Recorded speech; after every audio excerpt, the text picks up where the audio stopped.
Greetings all, this is Hairy Nick. And this is a less hairy Justin. Just a slight delay there, but that's okay, we can work with this. So, in case you guys have been living under a rock or you're watching this sometime in the future, yes, pandemic and whatnot. So me and Justin are recording this from home over the magic of the internet. So how good is internet? The internet is quite good. So this video is going to be a bit different to what we usually do here on the channel. We're going to sort of use a bit more of a podcast type format. We're just going to talk through a few talking points. We had a lot of news dumped on us from FFG this morning. They revealed all the information that they were going to show off at Adepticon for X-Wing, Legion, and Armada. We'll be talking about the X-Wing stuff today because that's what we mainly focus here on the channel. If you want to have a look at all the Legion stuff, for example, jump over to Crabbox channel. I'm sure he's done 1,000 videos. That guy's always making like 1,000 videos. He's good at that, isn't he? He's so good at that. In relation to Armada, there actually wasn't a whole heap of news to show anyway. They just showed off a little bit of art that they were working on in the meantime. We got 3 pictures.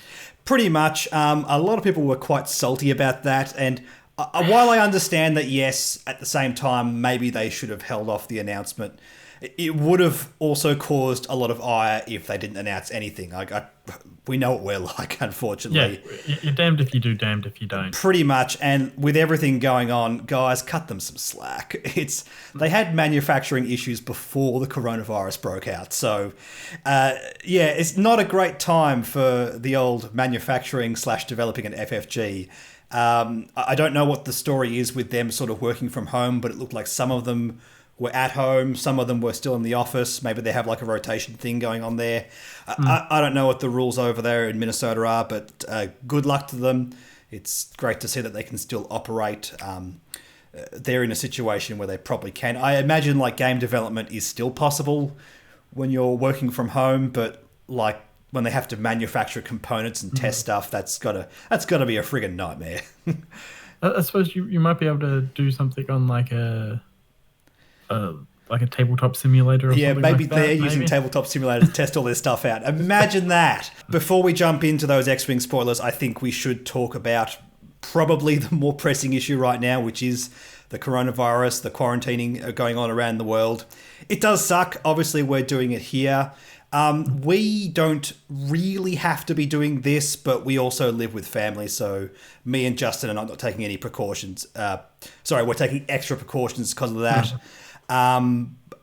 We're in a situation where it's probably going to happen in the next few days anyway, so I'm like, let's just stuff it. Let's just start recording from home. Yeah. Let's work this out. Plus, I like the setup you've got there as well, Justin. The Kylo Ren mask right there. That was the Kylo Ren mask I took to PAX last year. Oh, nice. I think the camera might be focusing more on the mask than you, but whatever. It's going to be tiny on the side. Don't stress, man. It's all good. My white balance is all stuffed up. My face is blue. The background is yellow. I'll be tweaking this over the coming days and see what I can do with it. Kylo Ren's more important than me anyway. Let's face it. Oh, man. I mean... He's a good guy. He's a good teacher. He tells you to stay away from people, be socially distant. I mean, he is a good role model at this time. It's a good mask. I mean, yeah, good work.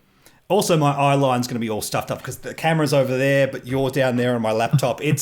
There is a lot of things that can go wrong, so I just ask everyone to bear with us while we try this whole new recording setup. But hopefully it's going to be awesome. In any case, yes, obviously, for those of you watching, please do whatever your respective government is telling you. Please stay home if you're not already. I'm kind of disappointed with the general populace in my area, just the kids across the road just playing together at a time like this. It's kind of infuriating. I don't want to rant about it, but guys, this is serious. Stay home, wash your hands. Watch Nick's video on washing your hands. That's right. Very important PSA I put out yesterday. In any case, I don't want to rant about this kind of stuff right now. I could just sort of go really ham on everyone and politics and all that kind of stuff, which I want to try and avoid. I've basically made the decision, given what's happened now and like the bushfires we had at the start of the year, I'm not going to avoid politics as much as I was before this. But at the same time, it's not the focus of our channel. I mean, obviously, just bottom line. We're not friendly Geordies. No, we're not friendly. Not that I should, No, that's okay. We can talk about friendly Geordie. He's a great guy. Like, I will just make the statement that we are suffering and we have atrocious leadership right now. It is. There's no two ways about it. It's really a bit dire in this country right now. But that's not really the subject of this podcast or video or whatever. Let's talk about some tabletop gaming, Justin. Indeed. Let's talk about X-Wing. Let's talk about X-Wing. So we had some more details spoiled for Wave 7 and the ships therein. We didn't have Wave 8 spoiled, but we did have a rumblings of what's going to happen in the future. Without any product reveals, they talked about a type of product that they'll be bringing out. Well, they said what the first one's going to be. Indeed. Well, let's skip that for now. Let's talk about that later on. Let's talk about Wave 7 first. And look, we've both been taking notes on this, so why don't we dive into this? We have the G-Class Shuttle for the First Order, and we had a couple of cards from that pack revealed. Well, we had one card that flips. Yes, we do. That's the upgrade card. We also had a pilot. We had Gideon Hask revealed. Yeah, so we've now seen 2 of the 5 pilot cards for that ship.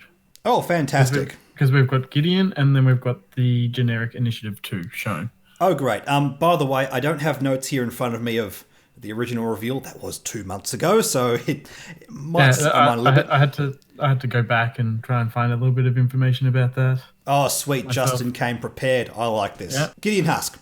Initiative 4. While you or a friendly small ship at range 0 to 2 performs a primary attack against a damaged defender... Okay, I got all that. If the attacker rolled 2 off your attack dice, you may gain 1 strain token to roll 1 additional attack die.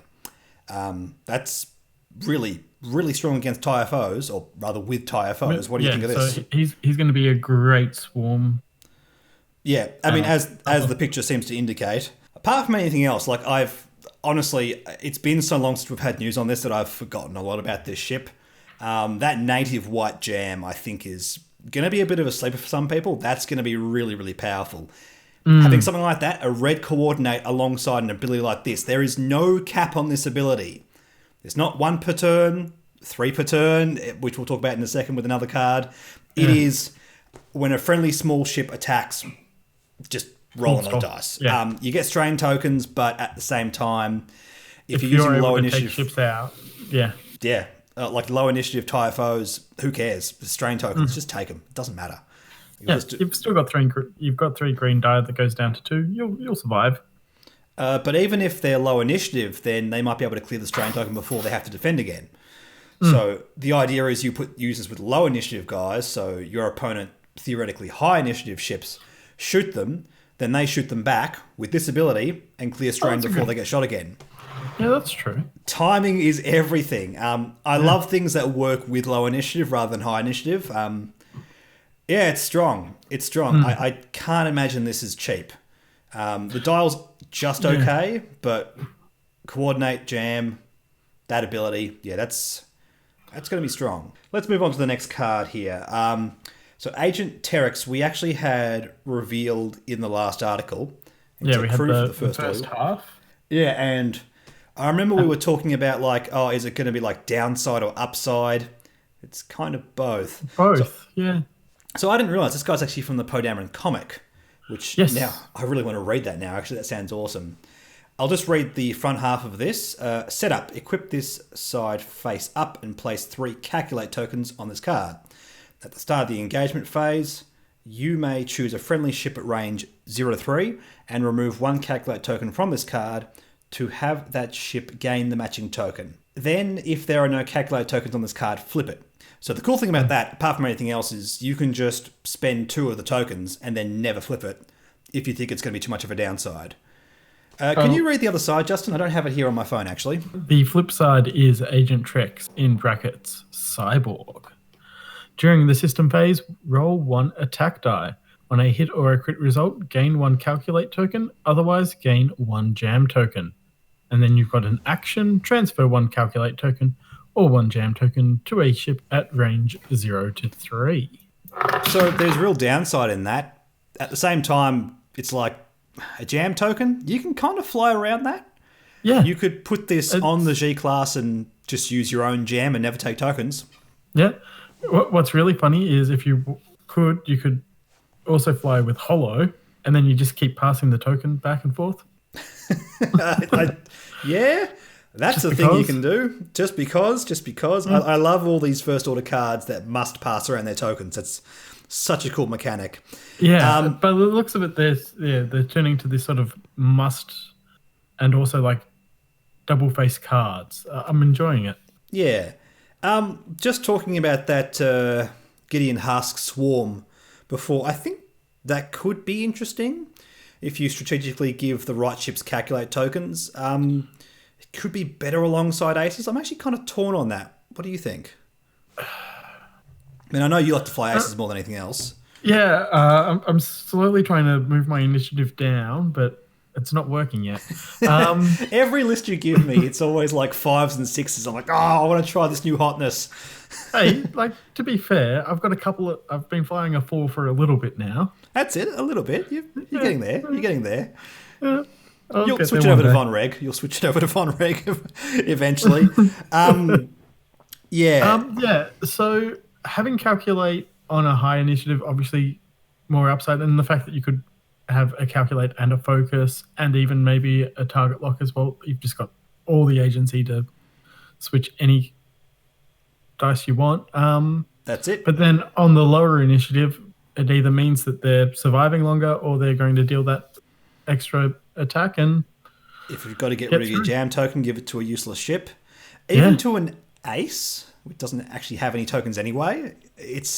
I like the ability to move that jam token around. I think there's some stuff that could go on there. Now, timing-wise, it's very hard to do that in a very beneficial way. So the ship that you passed it to or your own ship could then get a token. But if there's certain cards that allow you to get tokens during engagement, it's possible, I suppose. Yeah. It's going to matter more as we get more and more upgrades, and that kind of idea changes around a little bit. But I love the design on this because it's really getting us thinking. Definitely. I think it's worth trying alongside aces and swarms, honestly. Yeah, I think the first order is going to be in a pretty good place for a little while. Yeah, I like the unique cards they're getting. I think FFG have done a good job of really sort of honing their own faction identity when really in first edition they were just part of the Empire. And they were ultimately just part of the Empire. There was no real way to differentiate the ships. Well, you can see that just from like Backdraft and Quick Draw to now Lieutenant LeHughes and Captain Phasma. Like, they're so different abilities compared from the old to the new. Absolutely. It's really cool. It's really cool. Let us move on to a new faction. We're just doing this in order that FFG revealed them at. The LAAT gunship. Let's just bring up the pilot card that we saw. Initiative 2. Did we see this baked in ability before? We couldn't read it very well. No, I have a feeling that we did, and when it's on the spread and you can just see like the little pixelated things, whatever, let's read through it again now anyway. Fire Convergence. While a friendly ship performs a non-turret attack, if the defender is in your turret arc, you may spend 1 charge. It's got 2 recurring charges, by the way. If you do, the attacker rerolls up to 2 attack dice. So when a friendly ship performs a non-turret attack... so it's going to be really good flying with other, maybe like arcs, but also having ships with ordnance as well. Throwing a missile forwards if you're still in that arc. Yeah. Rerolls are good. There's no range restrictions. I don't think the LAAT is going to have like missiles. I think it will. You think it might? I mean, it kind of makes sense. I don't know where it would have room for them, given that the cargo hold is full of guys. And I'm sure that they had like missile pods attached to the underneath the ship or the sides of the ship somewhere. They might have. I think we've already seen it, actually. We might have in the old article. That's okay. Like we'll leave that for now. But bottom line is, if they can shoot missiles, then they can benefit from their own ability. That's why I brought that up. We do have confirmed that they have turrets now, based on one of the cards we saw. I mean, it'd be dumb if this didn't have turrets. It's got 2 on the front there. It's the only ship that can use that Ghost Company card. Actually, that might not be true. That might not be true. No, because it needs to have the arc The rotate ability, turret. the rotate turret, but and the arcs. There may don't be have a one rotate particular part that you have forgotten here that happens to have a turret, a crew, and a gunner slot. And that would be R2-D2 on the Y-Wing, which is kind of funny. So, like, you imagine, like, a clone trooper in the gunner and in the seat. You can do it. I mean, sure. I mean, we'll talk about that in a second. We haven't showed the card yet, but that's a thing you can do. Before we get onto that, this ability, it's really awesome fire support. Seems strong alongside arcs, which have the two arcs. Well, yeah, Arc 170s, I mean.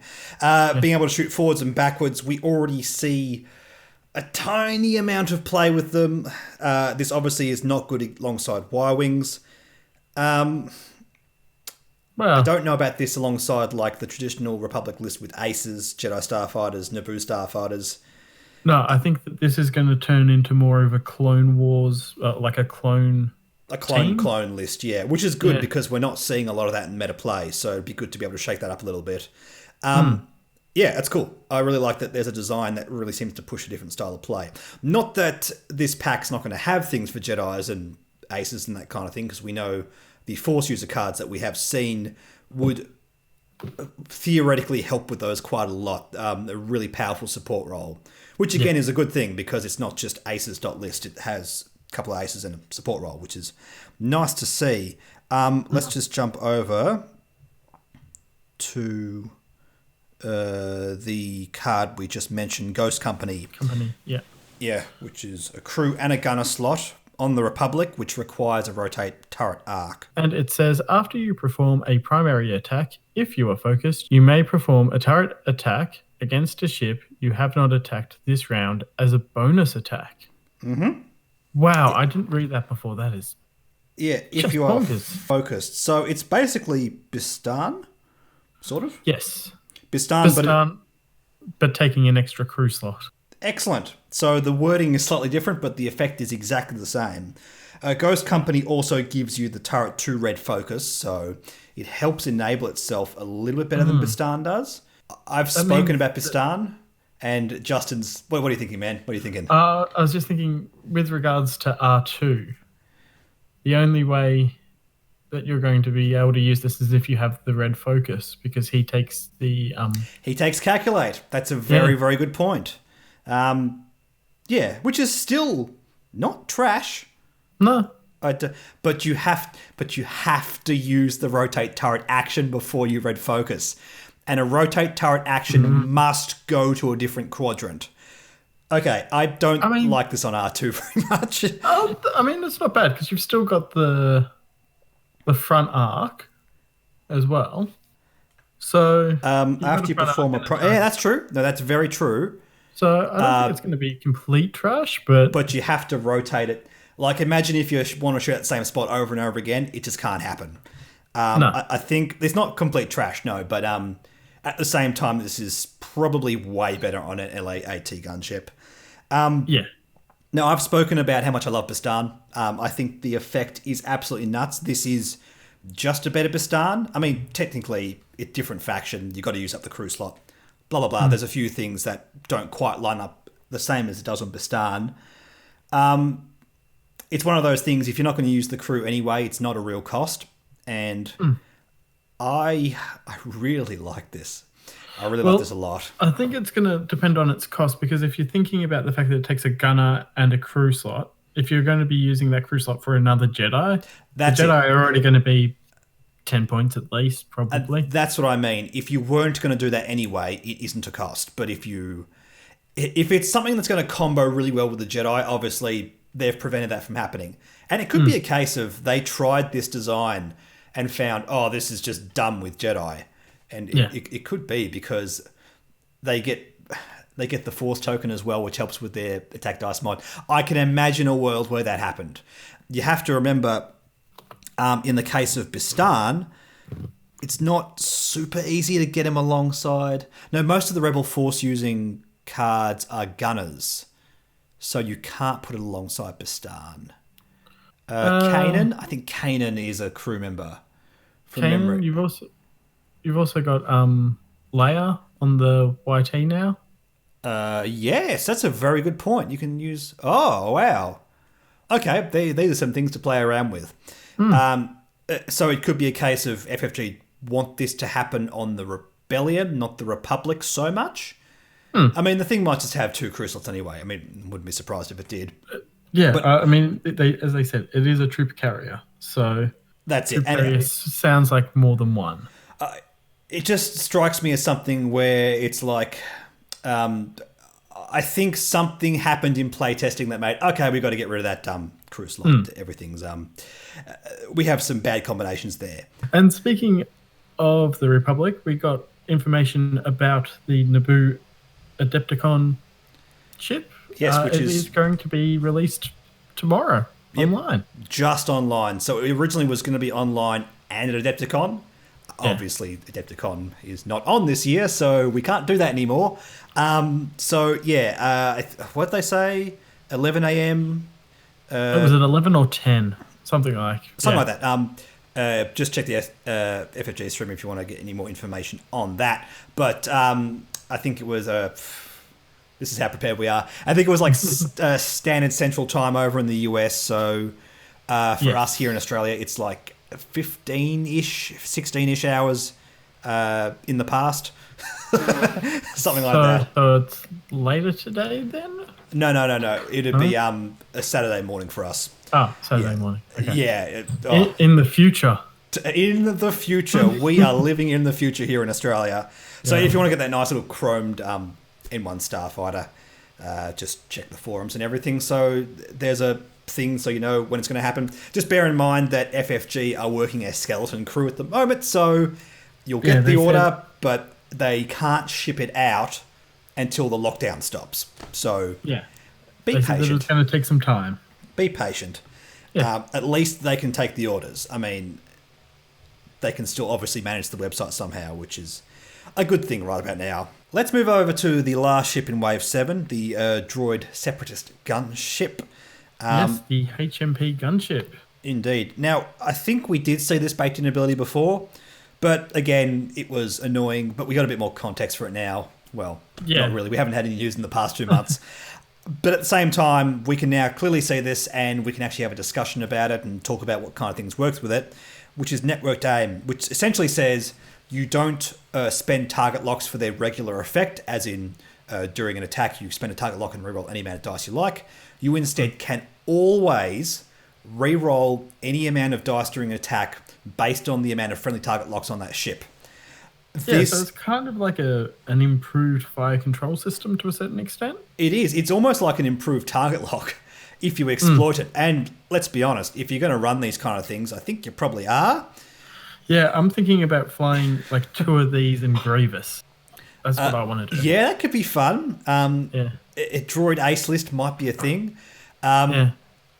This is really, really good. I love the design they've done with the droids. The way that you have this greater than the sum of its parts kind of functionality where you make things work together and the supercomputers inside their brains work together and you shoot really, really good. Yeah. That's the words I wanted. And you have the best words. I have the best words. So look, you could just swarm these and use the ability, or you could use this alongside hyenas. I mean, Belbelubs as well, because they have a native 3 red dice primary, but I think hyenas in particular are going to really be happy alongside these, or rather they'll be happy alongside hyenas because they're the ones getting the benefit. Yeah, and especially if you can use the DRK1 probe droids as well to just increase all your target locks. That's true. That's the thing you can do as well. I'm not entirely convinced the DRK1s are still that consistent enough for me to want to use this in meta play, but it's still nice to have this as an extra benefit for your casual Timmy lists that you're doing where I'm going to get my DRK1s and just get all the target locks and all the firepower all the time. Your Friday night Star Wars games. Star Wars games. We can't do... No. Kitchen table Star Wars games with webcams. That's not going to work. Tabletop Simulator. Oh, if you get like transparent layers, you could do it with... No, that's not going to do that. Or Tabletop Simulator, yes, absolutely. Lots of TTS. We're actually going to be doing some TTS on the channel real soon. I'm also going to hopefully be doing some Fly Casual as well. So. Sweet, excellent. Looking forward to that. Quarantine funsies. But hoping this has a device so we can run DRK1s. I mean, if it doesn't, you can put it on another ship. But at the same time, if we can just spam this one ship by itself and use it with missiles and torps, well, like we know it has missiles. We know it has missiles. Yeah, it's got a missile. It came with a look at this earlier. They were spoiled some missile cards with it with the original article. Yes. And that alone is really good. It means you can retain target locks for rerolls. There is a bomb. There is a bomb. Hooray! DRK1 probe droids. Woo! So there's something or other bombs. It's a weird purplish looking image. I'll have it up on the screen here so we can see the snippet out of that thing so we know what we're talking about. Or at least we look like we know what we're talking about anyway. We always know what we're talking about. Absolutely. Absolutely. Always, always, always. Initiative 3, because it's a generic droid, of course, makes perfect sense. There's only Initiative 3s and Initiative 1s with this ship. Which makes sense. It's very rare that they're not Initiative 3 and 1s if they're droids. That's sort of the design of the faction, which I think is awesome. I love that. There is one Initiative 2, but yeah, I like the idea of... It's binary. It's only odd numbers sort of thing. That's right. No, I dig it. And let's talk about this tactical relay as well. Kalani. This was the intelligence droid that appeared in Rebels, apparently. See, I thought it was the one that appeared in... Are you going to say Clone Wars? In Clone Wars. Because it appeared in both. Yes. They talked about this on the stream. Once again, it's a solitary separatist. That word always trips me up. 3 recurring charges. We'll talk about that in a second. After an enemy ship executes a maneuver, if it's in the bullseye firing arc of a friendly ship at range 0 to 3, includes the ship this one's on, you may spend a charge. If you do, that friendly ship acquires a lock on the enemy ship and then gains a strain token. Kind of similar to what we were talking about before with Gideon Husk on the G class, but this is really, really powerful. It's dumb. It's obviously good with the droid gunships because you want more target locks. I just want to talk about the fact that it has 3 recurring charges. Max on stream mentioned, we tested this. You have to cap it at 3. Like, imagine something being so frequently done more than 3 times that you had to cap it. Well, imagine if it was 6 or 7. It's the faction that's going to do it. It's the faction that's going to do it. Yeah.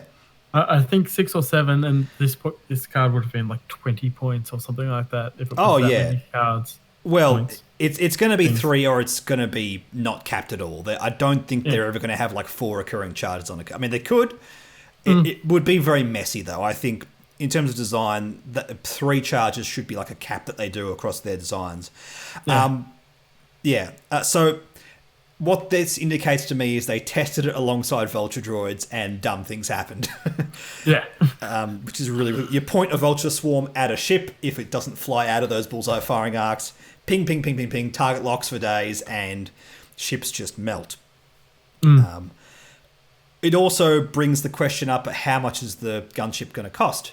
Because if it's possible to field 5 of them, one of them carrying this card... that could also indicate, hey, that's where this kind of design need to come from. Well, a lot of the named ones are capped at only 2. Yes, that's true. But even an Initiative 1 swarm, I mean... Yeah. I don't know. I reckon at max, you could probably fly maybe 4 of them naked. Yeah, maybe. I don't know. I mean, this card is... obviously, from a design perspective, a good choice alongside, say, a few hyenas or something like that. But the fact that they spoke specifically about the need to cap it and that it has 3 recurring charges indicates to me that there are a lot of situations during testing where this was busted. And I think for that reason, you need to watch out for this card when it drops. Guys, it's going to be applicable in so many different things, and if FFG aren't careful with the costing of this one, it's. I always have these alarm bells whenever I look at it like a wave spoil. It's like, oh, this is the one that could go really bad, and I think I'm right, like 50-50 of the time. Like I was really convinced that B-Wings were just going to destroy the meta after the Ace Pack. It hasn't happened, so it's. Well, I mean, at the same time, we've had a coronavirus. Oh, we've had a virus. That's right. So I'm not sure if I can say that word again. Oh, no, we can say the word. I mean, fear of the name increases fear of the thing itself, Justin. So let's be proud to say the word Voldemort. Let's talk about that snake nose guy. That's it. Let's do it. I guess it may have affected the meta somewhat, but we still had a decent amount of results after the Ace Pack came out. And but bottom line, this is something that I'm looking at going, ooh, okay. This might be the new hotness. Hopefully not oppressive, but if it turns out that this on a Belbelub becomes like the new archetype for Belbelub swarms, that's okay. Like as long as it doesn't just dominate the meta. Well, I think we're lucky insofar as the other Solidarity cards do so many different things. Solitary. The Solitary. Like that's the thing. Like I still believe that Kraken is this really powerful busted card, but at the same time, it's not dominating the meta. It's powerful, but it's not oppressive. Not to a certain degree, anyway. Some people might disagree with that, but in terms of the results we're seeing, it's not keeping certain things out of the format. I think that's always the worst thing, when certain list archetypes are not viable because a certain upgrade or pilot's too dominant. Anyway, that's a whole other topic. Bottom line is Kalani looks awesome. I'm terrified and very excited. And that's all the spoilers we had for Wave 7. So let's talk about what's happening after Wave 7. We had rumblings of Ace Packs. Yes. So ships with new paint jobs. That's right. Now remember, we're not going to see these paint jobs again, except when we see these paint jobs again. Well, to be fair, we haven't seen the red interceptors or anything like that. What I'm saying is FFG actually said these paint jobs that were in these old Ace Packs are not coming back. They unequivocally said that at the start of second edition, which might still be true. They might do different paint jobs even further. But the fact is, these are what they're calling Ace Squadron Packs. So, and this is so good. We've been talking about this for ages. Yeah. We talked about it as soon as Wave 3 came out. Absolutely. Like, other as I said, need these as well. I think it's going to be the kind of thing that starts to slowly push out conversion kits, although we still need conversion kits because we haven't yet reprinted everything. But more to the point, new players, support for new players is so important. Considering we are so far out from reprinting everything, this is fantastic. The fact that we have packs that are going to have lots of important upgrade cards. They did specify we're putting important upgrade cards in these packs. Your astromechs, your modifications, all that kind of stuff is going to be in this pack. Only that, we're getting some new ones as well. Indeed. Possibly to go into it. Now, I was trying to get the question answered during the stream, but we didn't quite manage to get through. Does this mean that older players have to buy these? It's something that FFG have been avoiding up until this point, but are really hoping that they're going to appear at least in the next Ace Pack, as in the Ace Pilot Pack. Oh, that's going to get confusing. Oh, no. I should stop touching my face. Wash your hands. I have been washing my hands, and so should all of you. All of you. Stay at home, wash your hands. So hopefully, I think what's going to happen is when the next Hotshot Ace Pilot Pack thing comes out, it's going to come with the extra cards, which are the new pilots in these. That's fine. I think that's pretty much what we're coming to expect at this point. What I don't like about that is we're going to have a situation where it's not too frequent. Like, they're going to come out like once every year, maybe. So until the point that comes out, there's going to be a big gap where the older players pretty much have to buy these new packs in order to catch up. And they're going to, because for tournament play, you can't just wait. It doesn't work. Yes. Yep. Having said that, that's the only negative I really have about this pack. It's awesome. It's awesome. New pilots, a new way to propagate old ships that need a bit more love. I will never complain about new pilots for X-Wings, Y-Wings, Interceptors, Bombers, all these classic platforms. You can keep adding pilots onto these ships. I've said it before. I was saying this back in first edition. It's not a bad thing for the game when you keep putting stuff on those old platforms. We can have 20 pilots on the X-Wing and TIE Fighter. I don't care. Just do it. It's awesome. Like some of them may fall out of favor, but that's some fine. of them may come We back can with change a the points. new card. We can change the points. So things that become oppressive or things that fall out of favor can be fixed later on. Overall, yes, I really hope older players get access to the new pilots. But overwhelmingly, I'm very, very happy to see this. Now, once again, there wasn't really anything to show. As you can see from the slide in front of us, it was just a picture of the old packs. So they're sort of amalgamating the ideology of the old Ace pack with the new Squadron packs, and I'm just excited. I think it's fantastic. So is it going to be called the Ace Squadron pack? Yeah, maybe. Oh, please no. I like immediately when they announced this on Twitch, like the comment section was like, do this pilot, this pilot. And we know that the first pack's going to be the Resistance. Yep, and we're getting a orange X-Wing. Orange X-Wing. Maybe a new Falcon. I don't know. But yeah, that's what I was considering as well. It's kind of weird, but we don't. Do we have the Resistance Falcon? No, we don't yet. Obvious includes Lando and Poe in the Falcon. Yep. All the Wedge Gunner card. More X-Wing pilots. Yeah, Wedge Gunner card's a good one. Maybe some more A-Wings as well. Yes, although it's usually for the ships that are included in the pack. Yeah. So maybe it won't be a Falcon. Maybe it'll just be X-Wings and A-Wings. Because, it's really important that the Resistance flies more X-Wings and A-Wings. Just haven't seen any meta play. I think because we got Poe on the Falcon, it's more likely. Oh, yeah. I'm so excited for that card. Yeah. It's going to be so dumb. And obviously there's the new ships for the faction. I don't think it's going to be new ships, but it could be. Squadron Pack have been new ships in the past. Obviously... we had Vulture droids in the Squadron pack and separate. It could literally be we get a wiring release, and then we get a Squadron pack with an X, Y, and A. Yeah.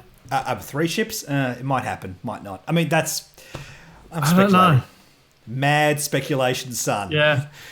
Here first at Harry Nick. It could be a boat. It could be a boat. It could be a gunboat.